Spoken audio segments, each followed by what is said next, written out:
Bismillahirrahmanirrahim. Alhamdulillahi rabbil alamin wal aqibatu lil muttaqin wala udwana illa 'alal zalimin. Asyhadu an la ilaha illallah wahdahu la syarikalah wa asyhadu anna Muhammadan 'abduhu wa rasuluhu la nabiyya ba'da. Kita akan membahas salah satu kaidah dari al-qawaid al-fiqhiyah yang paling besar karena jumlahnya ada 5 dan ini yang biasanya disebutkan di urutan kelima tentang adat. Kaidahnya berbunyi al-adatu muhakkamah. Maka kita akan membahas kaidah ini dari beberapa sisi. Permasalahan pertama adalah kedudukan kaidah ini. Kaidah al-adatu muhakkamah. Suatu adat dapat dijadikan dasar suatu hukum. Dan berikut adalah beberapa referensi dan kitab-kitab yang dapat dirujuk untuk mendapatkan penjelasan lebih luas dan lebih mendalam.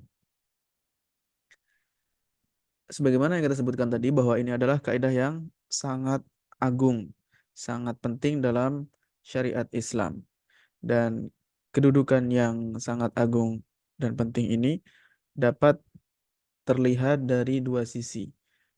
Yang pertama, kaidah ini termasuk di antara kaidah-kaidah yang memiliki implikasi yang luas, berdampak, memiliki pengaruh yang luas dalam hukum-hukum fikih. Karena kaidah ini berkaitan erat dengan penerapan hukum uruf yang menjadi sandaran banyak sekali hukum-hukum amaliyah dalam berbagai bab pembahasan dalam fikih. Dan al-uruf memiliki kemampuan, memiliki kapabilitas untuk menyingkap, untuk menunjukkan cara penerapan hukum ketika ada perbedaan kondisi. Ini sudut pandang yang pertama yang menjadikan kedudukan kaidah ini sangat penting. Jadi pengaruhnya sangat luas dalam berbagai bab dalam fikih. Terutama dalam hal memberikan petunjuk bagaimana cara penerapan hukum-hukum yang bisa berubah dengan perubahan kondisi. Kemudian yang kedua, karena kaidah ini memiliki hubungan yang sangat erat dengan ilmu usul fikih. Memiliki hubungan yang sangat erat dengan ilmu usul fikih. Dari sisi al-adatu muhakkamah, adat ini menjadi salah satu dari dalil-dalil syariat, dalil fikih, atau menyerupai dalil fikih.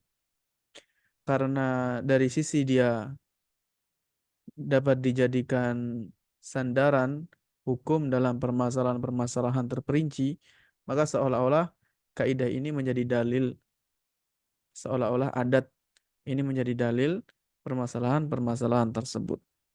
Kemudian juga berkaitan dengan cara berdalil, al-istidlal. Karena adat, suatu kebiasaan masyarakat dapat dijadikan dalil syariat oleh sebagian ulama. Jadi memang sebagian ulama, karena ini bisa dikatakan masuk dalam dalil yang al-mukhtalaf minal adillatil mukhtalafi fiha bainal ulama. Di antara salah satu dalil yang diperselisihkan oleh para ulama. Apakah adat atau uruf ini bisa dijadikan dalil yang berdiri sendiri terpisah ataukah tidak? Sebagian ulama menjadikan dalil ini, sebagian ulama menjadikan uruf ini atau adat ini dalil yang berdiri sendiri. Walaupun tentu saja harus terpenuhi syarat-syaratnya. Tapi sebagian ulama tidak. Dia tidak bisa menjadi dalil sendiri, melainkan dia menginduk kepada dalil lain yang sudah ada. Dia harus bertumpu kepada Al-Quran dan As-Sunnah atau Al-Ijma' dan Qiyas, tetapi dia tidak bisa berdiri sendiri. Walaupun secara penerapan dapat diterima oleh seluruh ulama. Jadi adat ini dapat diterima secara penerapan, secara umum menurut para ulama. Maka dari dua sisi ya hubungan antara kaidah ini dengan usul fikih. Yang pertama, dia sebagai dalil, dan yang kedua karena dia memberikan petunjuk tentang hukum syariat, ya, menyingkap, menunjukkan bagaimana penerapan hukum menurut sebagian ulama yang lain yang menganggap kaidah ini bukan, atau adat ini bukan sebagai dalil.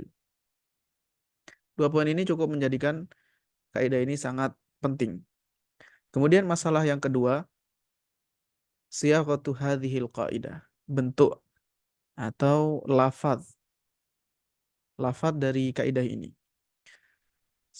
Sekalipun dari sisi penerapan aplikasi penerapan kaidah yang agung ini sudah diterapkan sejak awal-awal.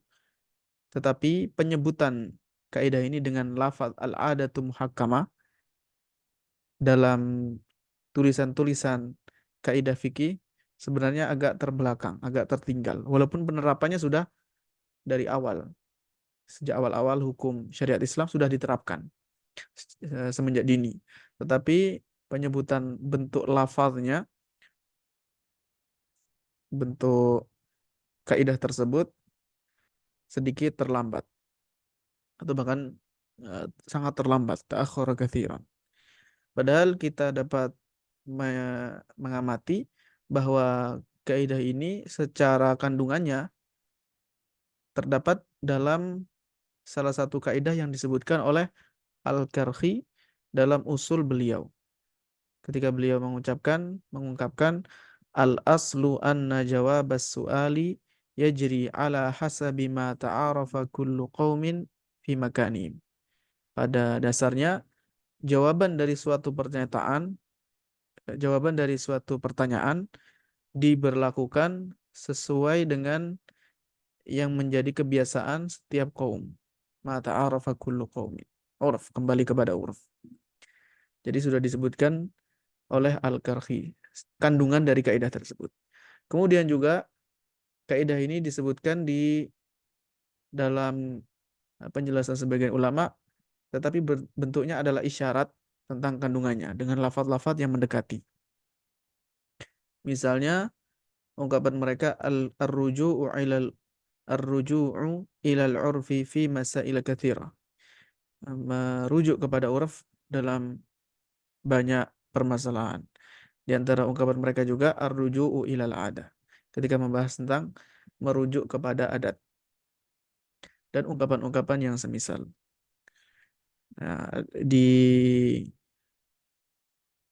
catatan kaki disebutkan Al-Karhi tadi disebutkan di usulnya, ya, usulul Karhi yang tercetak dengan Zail Ta'sisin Nazar.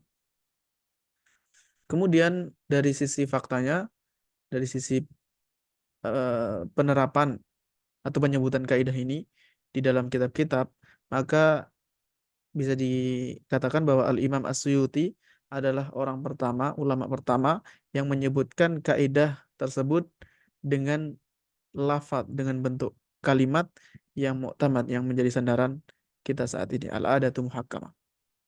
Yang pertama kali menyebutkan semacam itu adalah Al-Imam As-Suyuti. Lalu diikuti oleh para ulama setelahnya dalam penyebutan kaidah ini dengan lafaz tersebut. Selain itu juga perlu ditanbih bahwa lafaz kaidah ini dengan bentuk yang disebutkan tadi, yaitu al-adatu muhakkamah, ada juga terdapat di dalam kitab-kitab usul fikih. Jadi penyebutan dalam kitab-kitab usul fikih lebih awal dibandingkan penyebutannya dalam kitab-kitab al-qawaid al-fiqhiyah. Walaupun tujuan mereka, para ulama usul fikih, ketika menyebutkan kaidah tadi, bukan dalam konteks menyebutkan kaidah fikih. Misalnya ucapan Imamul Haramain Abul Ma'ali Al-Juwaini dalam kitab usul fikih, yaitu Al-Burhan fi Usulil Fiqh. Beliau mengatakan, wal jumlatu fi dzalika anna tawatura min ahkamil adat. La majala li tafsilati dhununi fiha falyattakhidhin nadhiru al-adata muhakkamatan. Ini hanya sekedar tambih saja. Hendaknya seseorang alim yang meneliti menjadikan adat sebagai sandaran suatu hukum. Ini terdapat dalam kitab Al-Burhan fi Ushulil Fiqh karya Abul Ma'ali Al-Juwaini. Ya, beliau juga penulis kitab Al-Waraqat, matan usul fikih yang masyhur itu.